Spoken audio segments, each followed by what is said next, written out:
الله الرحمن الرحيم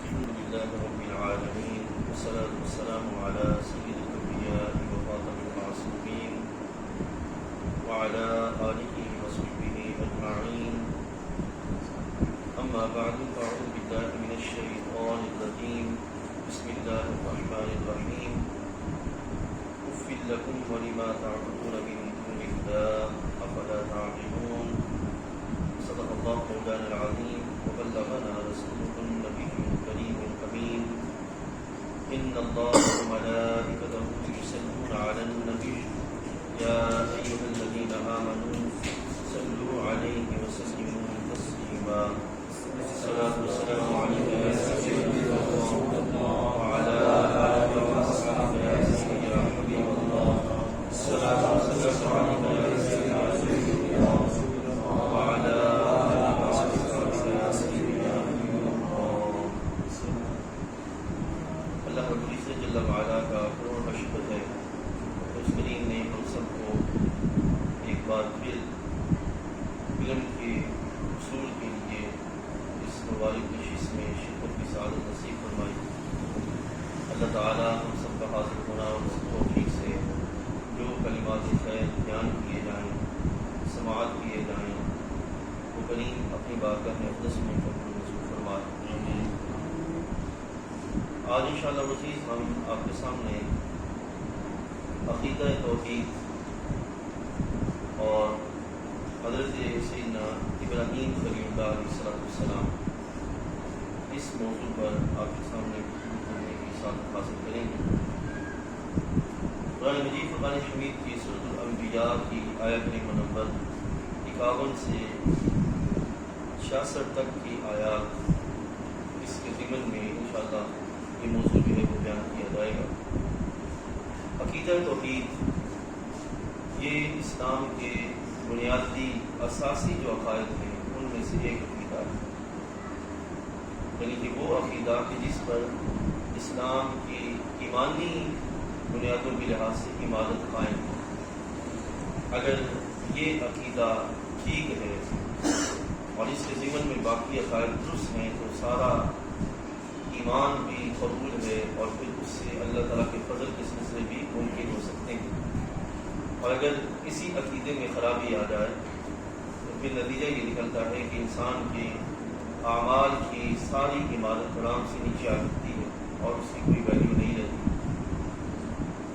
شریعت مطالعہ نے وہ علم جو بندے پہ فرض کیا جس کا سیکھنا ہر حال میں لازم ہے، ان علوم میں سے ایک علم جو ہے وہ عقیدے کے بارے میں کہا. عقیدہ جو ہے وہ اپنا بندہ درست رکھنے کا اہتمام کرے. اور فی زمانہ جس زمانے میں ہم زندگی گزار رہے ہیں اس زمانے میں عقائد کے لحاظ سے علم جاننا اس لیے بھی ضروری ہے کہ ایک تو خود بندہ اپنے عقائد کی دنیا میں ٹھیک رہ سکے.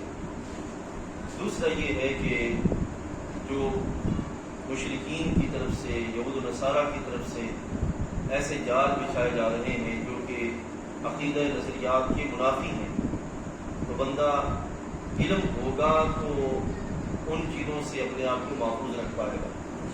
اس لحاظ سے بھی یہ علم حاصل کرنا جو ہے وہ ضروری ہے. اور تیسرا یہ ہے کہ ہماری ہی سوسائٹی کے اندر بہت سے لوگ ایسے ہیں جو عقیدہ توحید کے لحاظ سے اپنی تعبیرات رکھتے ہیں، اپنے نظریات رکھتے ہیں. ایسے میں اگر ہم عقیدہ توحید کو صحیح طور پر نہ سمجھتے ہوں گے اور اس کے لحاظ سے اتنا علم جو ضروری ہے وہ نہ رکھتے ہوں گے تو نتیجہ یہ نکلے گا کہ ہم جو ہے وہ خدشات کا شکار ہو جائیں گے، وسوسات کا شکار ہو جائیں گے اور 100 ایسی چیزیں ہمارے درپیش ہوں گی کہ جس سے ہمیں بچنا مشکل ہو جائے گا. تو اس لحاظ سے بہت ضروری ہے کہ ہم جو ہے وہ عقیدہ توحید کا لحاظ سے علم ہے اس کو سیکھنے کا اہتمام کریں. قرآن مجید فرقان حمید کی جو آیات جن کے ذریعے میں یہ سلسلہ آپ کے سامنے رکھوں گا اس سے پہلے بنیادی طور پر جو مختصراً عقیدہ توحید آپ کے سامنے بیان کی دیتا ہوں.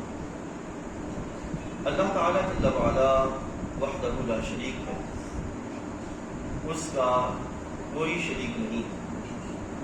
اس کی ذات میں، اس کی صفات میں، اس کے اسماء میں اس کا کوئی شریک نہیں، وہ وحدہ لا شریک، وہی ذات واجب الوجود اور لائق عبادت ہے۔ واجب الوجود اس ذات کو کہتے ہیں کہ جس کا ہونا ہر حال میں لازم ہو، اس کو کہتے ہیں واجب الوجود ہو، اور یہ صفت صرف اللہ تعالیٰ کی، لہذا وہی اس لائق ہے کہ اس کی عبادت کی جائے۔ یہ ہے مختصراً عقیدہ توحید۔ اور کائنات میں کسی بھی شے سے نفع بإذن الہی ممکن ہے، اس کے اذن کے بغیر ممکن ہی نہیں۔ کسی شے سے خسارہ اللہ کے حکم کے بغیر ممکن نہیں۔ ٹھیک ہے، یہ ہے بنیادی عقیدہ توحید۔ اب ابراہیم علیہ السلام کا وہ واقعہ آپ کے سامنے رکھتا ہوں، اور اس کے ضمن میں بہت ساری باتیں ہم سیکھیں گے، سمجھیں گے۔ اللہ تعالیٰ قرآن مجید میں ارشاد فرماتا ہے سورۃ الانبیاء کی آیت کریمہ نمبر 51 سے، بسم اللہ الرحمن الرحیم، وَلَقَدْ آتَيْنَا إِبْرَاهِيمَ رُشْدَهُ مِنْ قَبْلُ وَكُنَّا بِهِ عَالِمِينَ۔ بے شک ہم نے ابراہیم علیہ السلام کو پہلے ہی سے اس کی نیک راہ عطا کر دی۔ اب اس کا مطلب یہ ہے کہ حضرت سیدنا ابراہیم علیہ السلام ولادت باصعادت سے ہی بھلائی پر تھے، خیر پر تھے۔ ٹھیک ہے، کسی بھی مقام پر ان کی زندگی میں کوئی ایسا لمحہ نہیں آیا جو ان کی شان نبوت کے منافی تھی۔ اللہ تعالیٰ کسی بھی نبی علیہ السلام کے لحاظ سے ایسا معاملہ نہیں رکھتا کہ جو ان کی شان نبوت کے منافی ہو۔ اس لحاظ سے اللہ تعالیٰ فرماتا ہے کہ ابراہیم رشدہ من قبل وکنا بہ عالمین اذ قال لأبیہ وقومہ۔ اب جو لفظ ہے نا ابن، الف حمزہ زبر آ بعد و پیش بن، ابن، قرآن مجید فرقان حمید کے اندر یہ بیان کیا گیا کہ یہ باپ کے لیے بھی آتا ہے اور چچا کے لیے بھی آتا ہے۔ ابن سگے والد کے لیے جس سے نسب چلتا ہے اس کے لیے والد کا لفظ استعمال ہوتا ہے، اور چچا کے لیے بھی جو لفظ استعمال ہوتا ہے وہ ہے ابن۔ ٹھیک ہے، یہ ایک اصول آپ نے یاد رکھنا ہے۔ اب یہاں پر جو کہا جا رہا ہے کہ اذ قال لأبیہ، مراد چچا، کیونکہ آپ کے جو والد تھے وہ آپ کی ولادت سے پہلے ہی فوت ہو گئے، اور وہ مومن مسلمان تھے، اور ان کے لیے قرآن مجید فرقان حمید میں آپ کی دعائے مغفرت قیامت تک کے لیے باقی رکھی گئی۔ ہم پڑھتے ہیں نا رب اغفر لی ولوالدی وللمؤمنین یوم یقوم الحساب، یہ آپ کے والد محترم کے لیے کی گئی دعا ہے۔ جو مشرک ہوتا ہے اس کے لیے دعائے مغفرت نہیں ہوتی، دعائے ہدایت ہوتی ہے جب تک وہ دنیا میں زندہ رہے، اور جب دنیا سے چلا جائے تو پھر تو سلسلہ ہی ختم ہو گیا۔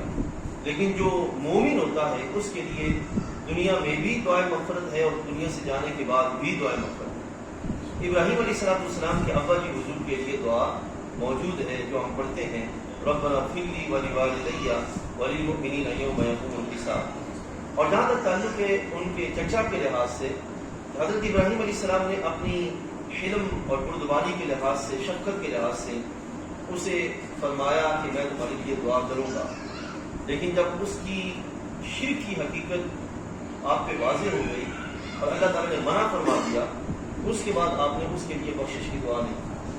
لہٰذا یہ یاد رکھیے کہ جہاں پہ جس کا تذکرہ ہے یہ باپ نہیں ہے، یعنی بمعنی والد نہیں ہے، بلکہ کون ہے؟ چچا۔ ٹھیک ہے، اذ قال لأبیہ وقومہ، جب اس نے اپنے باپ اور قوم سے کہا۔ اب یہاں ضمن یہ بھی سنتے جائیں، اللہ کے نبی علیہ السلام اپنے معاشرتی اثرات سے کبھی بھی متاثر نہیں ہوتے۔ ہم اور آپ، ہم جو ہے وہ متاثر ہو سکتے ہیں، ٹھیک ہے نا، یہ عین ممکن بات ہے کہ معاشرے کے حالات سے ہم متاثر ہو جائیں، اچھائی کو قبول کر لیں، برائی کو قبول کر لیں، یہ ہماری طبیعت میں ہے۔ لیکن اللہ کے نبی علیہ السلام ایسی کسی کیفیت میں نہیں ہوتے، کیوں؟ ان کو سکھانے والا، خیر پر رکھنے والا اور ہر طرح کی بری کیفیت سے محفوظ رکھنے والا کون ہوتا ہے؟ رب ذوالجلال۔ ان کا استاذ اللہ تعالیٰ ہے، اور وہ تلمیذ الرحمن ہوتے ہیں، اللہ تعالیٰ کے شاگرد ہوتے ہیں، تلمیذ الرحمن۔ اس لحاظ سے ان کے ہاں بھی ایسی کیفیت نہیں ہوتی کہ وہ معاشرے سے کسی طرح کے اثرات سے جو وہ متاثر ہو جائیں، یہ ان کی شان نبوت کے منافی۔ ٹھیک ہے نا. اس لحاظ سے فرمایا اذ قال لابیہ وقومہ ما هذه التماثیل. تماثیل جمع تمثیل کی کہ مورتیاں مثالی صورت. کیونکہ جو مشرک ہوتے ہیں ان کی جتنی بھی لائق عبادت چیزیں انہوں نے اپنے تئیں بنا رکھی ہوتی ہیں وہ فرضی ہوتی ہیں, حقیقی نہیں ہوتی, فرضی ہوتی ہیں, مثالی صورتیں ہوتی ہیں. ٹھیک ہے. اس لحاظ سے اللہ تعالیٰ جل وعلا نے ان کے لحاظ سے بیان فرمایا یہ کیا, یہ ابراہیم علیہ السلام نے کہا کہ یہ کیا مورتیاں ہیں جن کو تم نے جو ہے وہ لائق عبادت بنا رکھا ہے. انتم لہا عاکفون, جن کے تم سامنے دوزانوں بیٹھے ہو, آسن لگائے مالے بیٹھے ہو, یہ کیا مورتیاں ہیں. تو یہ ان کی حقارت کے لحاظ سے بیان کیا کہ یہ کیا ہے جن کو تم نے جو ہے وہ لائق عبادت بنا رکھا ہے. قالوا وجدنا آباءنا لها عابدین. اب آگے سے انہوں نے کہا, جب آپ نے کہا نا کہ یہ کیا ہے جن کے سامنے تم بیٹھے ہو, تو آگے سے انہوں نے کہا کہ وجدنا آباءنا لها عابدین, پایا ہے ہم نے اپنے آباء و اجداد کو ان کی پوجا کرتے ہوئے. اب یہاں ایک فرق جانتے ہیں, اگر آباء و اجداد خیر پر ہو تو پھر ان کی راہوں پہ چلنا یہ سنت انبیاء علیہ السلام ہے. رسول یاد رکھو, اگر انبیاء آباء و اجداد باپ دادا نسل در نسل اگر وہ خیر پر ہیں, بھلائی پر ہیں, اچھائی پر ہیں, تو پھر ان کی راہوں کو فالو کرنا, ان پر چلنا یہ سنت انبیاء علیہ السلام. اور اگر جو ہے ان میں کسی بھی طرح کی عملی اعتبار سے, عقیدے کے اعتبار سے خرابی ہے, اس خرابی کو دور کر کے اپنی راہ کو درست کرنا یہ اہل خیر کا طریقہ ہے. ٹھیک ہے نا. یاد رکھیے گا یہ ہے وجدنا آباءنا لها عابدین. انہوں نے کہا کہ ہم نے اپنے باپ دادا کو اسی راہ پر چلتے ہوئے پایا. آپ نے فرمایا قال لقد کنتم انتم وآباؤکم, بے شک تم اور تمہارے آباء و اجداد, تم اور تمہارے آباء و اجداد فی ضلال مبین, کھلی گمراہی میں. ان کو کس چیز میں دیکھتے ہوئے پایا, بتوں کی پوجا کرتے ہوئے. ابراہیم علیہ السلام نے فرمایا کہ تم جو ہے وہ کھلی گمراہی میں ہو. میں یہاں رک کر یہ بات عرض کرتا چلوں, ہمارے ہاں جو دائیں بائیں جو مختلف قسم کے لوگ موجود ہیں وہ ہمارے بعد نوجوانوں کو جب پکڑتے ہیں تو انہیں کہتے ہیں, تو ہمارے نوجوان آگے سے کہتے ہیں کہ ہمارے باپ دادا بھی ایسے کرتے تھے, زیادہ ہم بھی ایسا کر رہے ہیں. ہاں اگر باپ دادا ٹھیک کرتے تھے تو پھر ان کا کہنا ٹھیک ہے. اب آگے سے وہ کہتے ہیں اپنے نظریے کے مطابق کہ دیکھو جو مشرک کہتے تھے تو تم بھی وہی کہہ رہے ہو, جو مشرک کہتے تھے تم بھی وہی کہہ رہے ہو, لہٰذا تمہارے میں اور ان میں فرق کیا. تو یہ چیز اپنے ذہن میں رکھیں کہ مشرکوں کا انداز زندگی اور ہے, مومن کا انداز زندگی اور ہے. مومن سے اگر کوئی معاملہ ہو تو وہ ان کی عملی غلطی ہو سکتی ہے, عقیدے میں کمی ہو سکتی ہے, اس کو درستی کا اہتمام کرنا اس میں کوئی قباحت نہیں ہے. قالوا, جب آپ نے یہ فرمایا نا کہ کھلی گمراہی میں ہیں, آگے سے کہنے لگے جئتنا بالحق ام انت من اللاعبین, آپ ہمارے پاس حق لائے ہو یا یوں ہی کھیلتے ہو, حق کے ساتھ آئے ہیں یا یوں ہی کھیلتے ہیں, کیسی باتیں کر رہے ہیں آپ. اب آپ نے آگے سے حق بیان فرمایا. قال, رب کون ہے, الہ کون ہے, معبود کون ہے. آپ نے فرمایا ربکم رب السماوات والارض, تمہارا رب وہ ہے جو زمین اور آسمان کا رب ہے. رب کون ہے, زمین اور آسمان کا رب. الذی فطرہم, جس نے انہیں پیدا کیا. وانا علی ذلکم من الشاہدین, اور میں اس پر گواہوں میں سے. ٹھیک ہے نا. اب یہ آپ نے کیفیت بیان فرما دی کہ رب کون ہے, جو خالق و مالک ہے زمین و آسمان کا. یہ آپ نے دلیل قائم کی کہ رب وہ ہے جو خود اپنے ہونے میں تمہارے محتاج ہے, وہ کہاں اس قابل ہے کہ ان کی عبادت کی جائے. ٹھیک ہے. یہ ہے یعنی کہ آج کے جو مشرکین ہیں, ہندو وغیرہ ہیں, اور اس طرح دوسرے تیسرے لوگ ہیں جنہوں نے مورتیوں کو لائق عبادت بنا رکھا ہے, ان کے لحاظ سے سب سے پہلی دلیل یہ ہے کہ تمہارے کروڑوں خدا جو ہیں جو تم نے خود اپنے ہاتھ سے گھڑ کے اپنے سامنے رکھے ہیں, عقل کہاں اس بات کی اجازت دیتی ہے کہ جو اپنے ہونے میں تمہارا محتاج ہو اسی کو اپنے سامنے رکھے ہوئے وہ پوجا کرنا شروع کر دو. لائق عبادت تو وہ ذات ہے جس نے بغیر پلروں کے آسمان بنایا اور زمین فرش کے طور پر بچھایا, وہ ذات ہے جو کہ لائق عبادت ہے.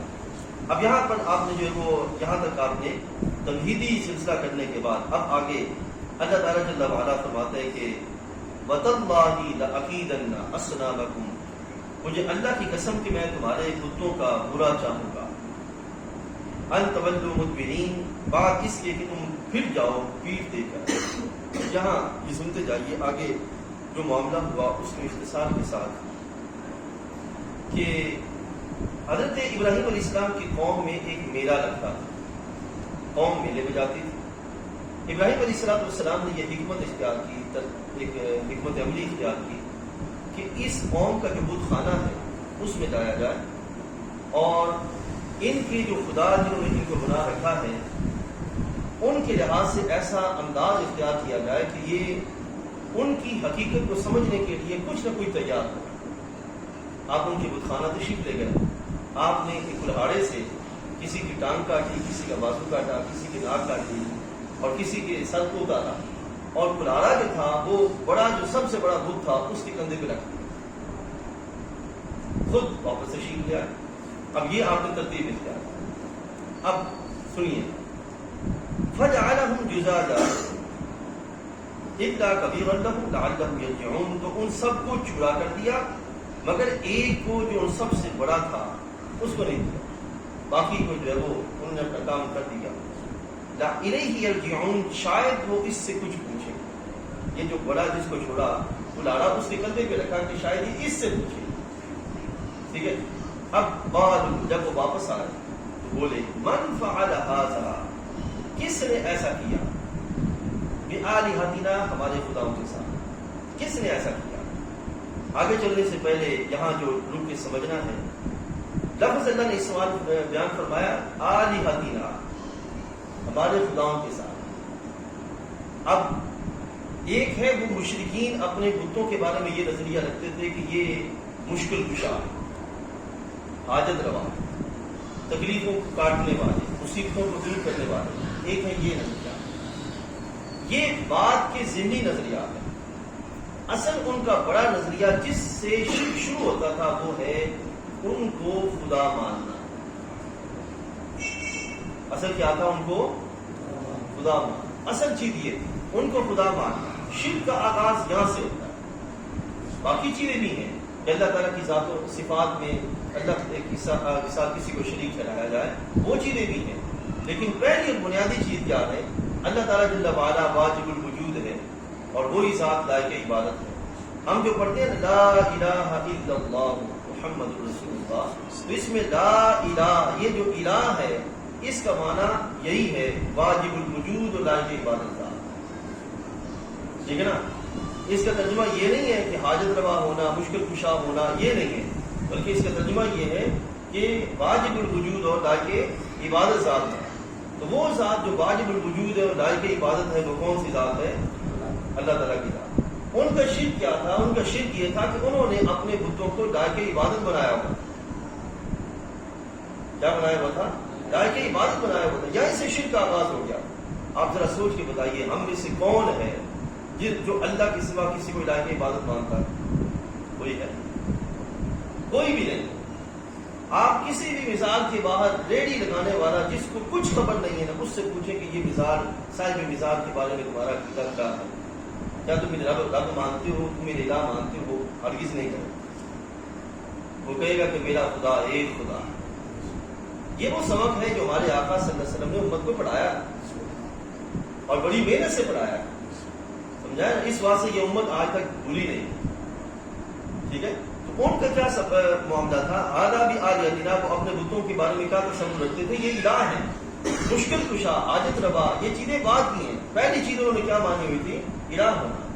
تو بیالہتنا انہ لمن الظالمین، قالوا، ان میں سے کچھ بولے، سمعنا، ہم نے سنا ہے، فتن، ایک جوان ایسا ہے، یذکرہم، جو ان کا برے لحاظ سے تذکرہ کرتا ہے، ایک جوان ایسا ہے، یقال لہ ابراہیم، جسے ابراہیم کہتے ہیں، وہ جوان ہے۔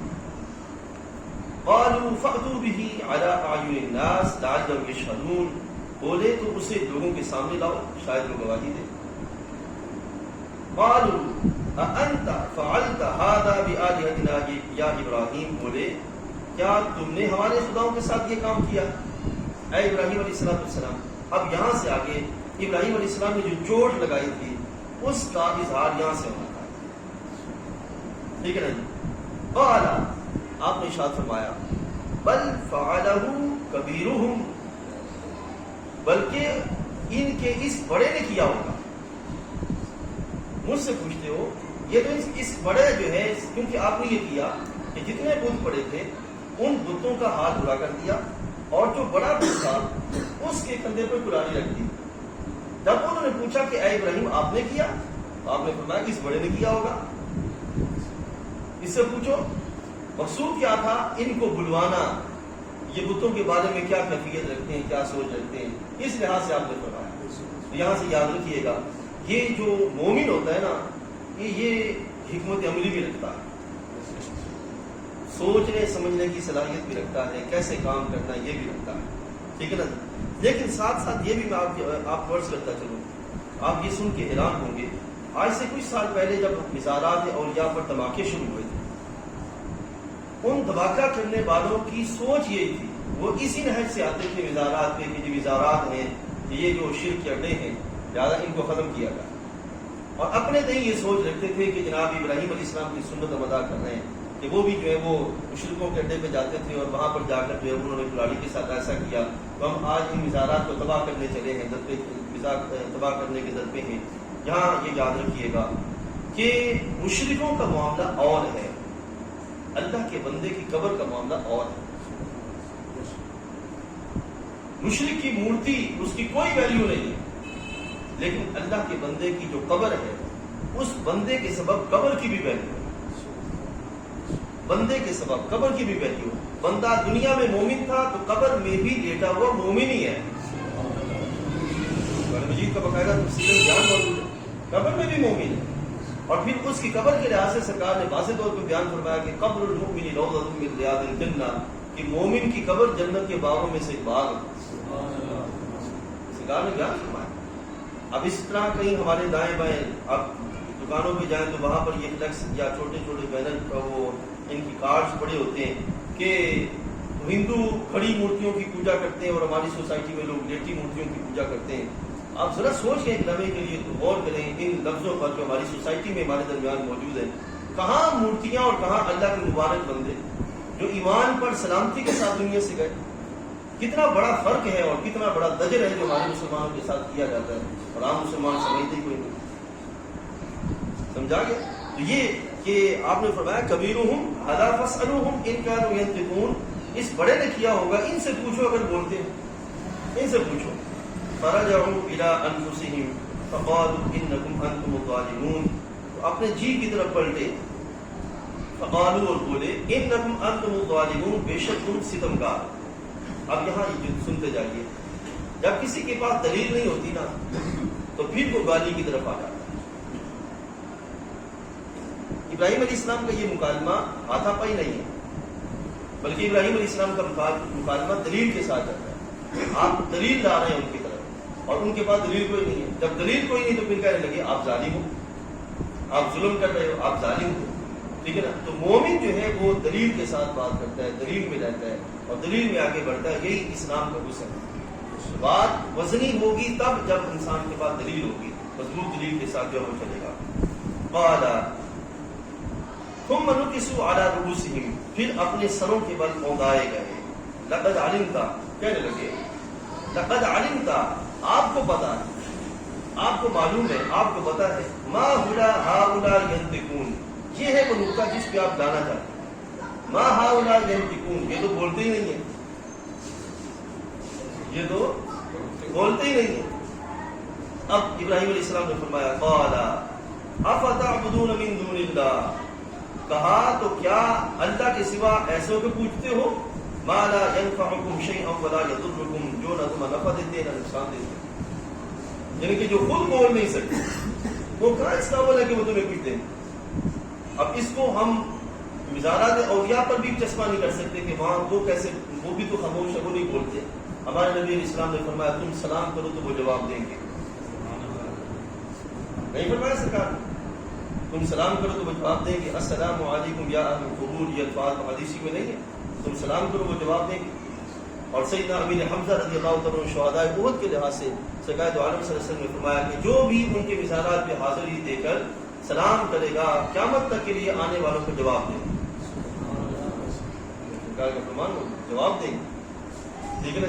اب مشرکوں کے بتوں کا معاملہ اور ہے، اللہ تعالیٰ کے مبارک بندوں کا معاملہ اور ہے. اب ان مشرکوں کے بتوں والی آیات کو ان مبارک بندوں پہ جذبہ نہیں کیا جائے. ٹھیک ہے. دوسرا پہلو آپ نے فرمایا افتعبدون من دون اللہ. اب عبادت کس کو کہتے ہیں؟ ضمن یہ بھی سنتے جائیں سمجھتے جائیں، بہت سارے موضوع اکٹھے ہو رہے ہیں. عبادت کہتے ہیں کسی ذات کو لائق عبادت مانتے ہوئے اس کے سامنے عاجزی اور انکساری اختیار کرنا. کسی ذات کو لائق عبادت مانتے ہوئے اس کے سامنے عاجزی اور انکساری اختیار کرنا، اس کو کیا کہتے ہیں؟ عبادت. اگر کسی ذات کے بارے میں یہ تصور نہیں ہے نا کہ وہ لائق عبادت ہے، اس تصور سے ہٹ کر کوئی بندہ ان کے سامنے عاجزی اور انکساری بیان کرتا ہے، شان بیان کرتا ہے، تو یہ ہے تعظیم. ٹھیک ہے. اور اگر کسی ذات پر یہ تصور رکھتے ہوئے کہ یہ لائق عبادت ہے اور پھر اس کے سامنے جو وہ عاجزی اور انکساری اختیار کر رہا ہے، تو یہ کہلائے گی عبادت. عبادت کس کے لیے ہے؟ صرف ایک ذات کے، اللہ تعالیٰ. ٹھیک ہے نا جی. اور تعظیم کس کے لیے ہے؟ یہ اللہ کے رسول علیہ السلام اور اللہ کے مبارک بندوں. فرق سمجھ آ گیا؟ اب آپ نے کیا فرمایا؟ افتعبدون من دون اللہ. اب یہاں پہ یہ بھی ضمن سمجھتے جائیے. من دون اللہ قرآن مجید میں باقاعدہ یہ ایک مضمون ہے. ایک ہے من دون اللہ، ایک ہے باذن اللہ. آپ آیت کرسی پڑھتے ہیں نا، من ذا الذی یشفع عنده الا باذن. ٹھیک ہے نا. الا باذن. ایک ہے من دون اللہ، ایک ہے باذن اللہ. من دون اللہ میں مشرکین کے بت آتے ہیں، اور ہر وہ شے جنہوں نے جو مشرکوں نے اپنے لیے لائق عبادت ٹھہرا لی، اس میں آتے ہیں من دون اللہ. اور جہاں تک تعلق ہے باذن اللہ، اس میں اللہ تعالیٰ کے سارے وہ مبارک بندے جن کو اللہ تعالیٰ نے انعم اللہ علیہم من النبیین والصدیقین والشہداء والصالحین، یہ آتے ہیں باذن اللہ. من دون اللہ کہ اللہ کی بارگاہ میں کوئی ویلیو نہیں، ان کی کوئی حیثیت نہیں، ان کے پاس کوئی اختیار نہیں، ان کا کوئی مرتبہ اور مقام نہیں ہے. لیکن باذن اللہ والوں کی شان یہ ہے کہ جو مانگے رب اپنے فضل سے عطا فرماتا ہے. لہٰذا باذن اللہ کا معاملہ اور ہے، من دون اللہ کا معاملہ اور. ٹھیک ہے. تو فرمایا من دون اللہ افتعبدون من دون اللہ، اللہ کے سوا ایسوں کو پوچھتے ہو ما لا ينفعکم شیئا ولا یضرکم، کہ جو نفع دے سکتے ہیں نہ نقصان دے سکتے ہیں. تو یہاں یہ بھی سنتے جائیے. ہمارا عقیدہ یہ ہے اللہ تعالیٰ جل وعلا کی مرضی ہو، اس کی منشا ہو تو کائنات کی کوئی بھی شے نفع دے. اگر اس کی منشا نہیں ہے تو کوئی شے نفع، اور اگر اس کی بارگاہ میں ہمارے لیے نقصان نہیں ہے تو نقصان ہے، تو کوئی کائنات کی ساری شے مل کر اس نقصان کو روک نہیں سکتی. ٹھیک ہے نا. یہ آپ نے یاد رکھنا. حقیقی نافع کون ہے؟ اللہ تعالیٰ. حقیقی نفع دینے والا اللہ تعالیٰ ہے.